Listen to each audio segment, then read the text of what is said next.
For this, we need a lightweight kettlebell and then a heavier implement.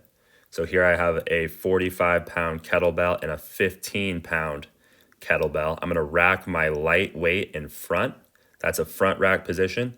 I'm gonna firmly hold the heavy kettlebell at my side as a suitcase carry. That's what the Philly carry is it's a mixture of a front rack position and a suitcase carry. So let's grab those implements and head to a treadmill. We'll be doing this entire workout on an incline. Take your light weight and set it on the top of the treadmill for easy access, and then have your heavy implement ready to go by the side. You could start holding it if you want to, and then immediately turn your treadmill on. We're going to be bumping it all the way up to 15 degrees on an incline, 15%. That's going to be as high as most treadmills will go. Our goal is going to be walking 0.3 miles uphill with these implements. So that's 0.15 miles on each side. I like to do this at speed 3, which means that I'm going to be carrying each side for about 3 minutes, and this becomes about a 6-minute workout. So it is a lot of time under tension, even if you're going at a pretty brisk walking pace. So just keep that in mind when selecting your speed.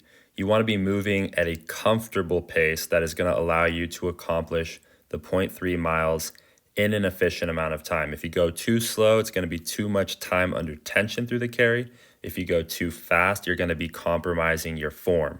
If this is the first time you're attempting this, I suggest starting with the lightest kettlebell that you can find in your gym. Use that as your front rack carry. So maybe it's a 5-pound or a 10-pound kettlebell, and then your suitcase carry should be at least twice that weight, if not 3 times that weight. So as you can see, this is gonna get pretty heavy pretty fast.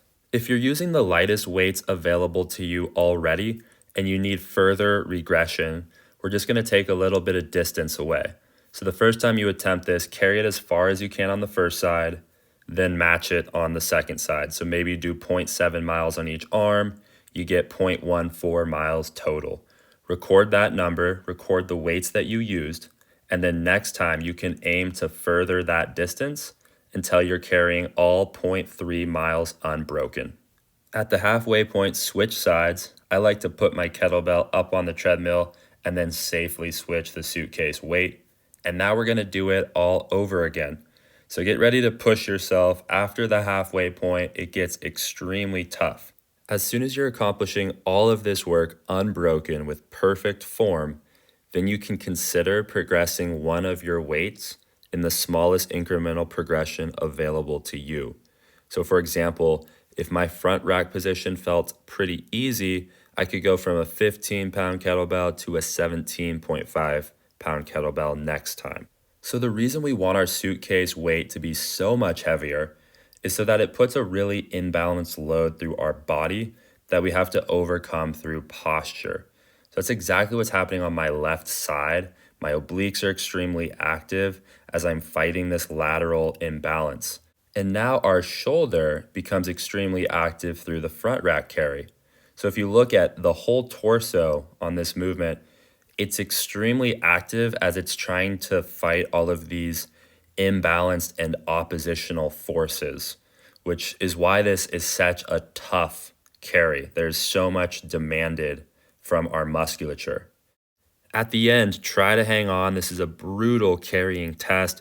Make sure that you look at the time that it took you to accomplish the 0.3 miles.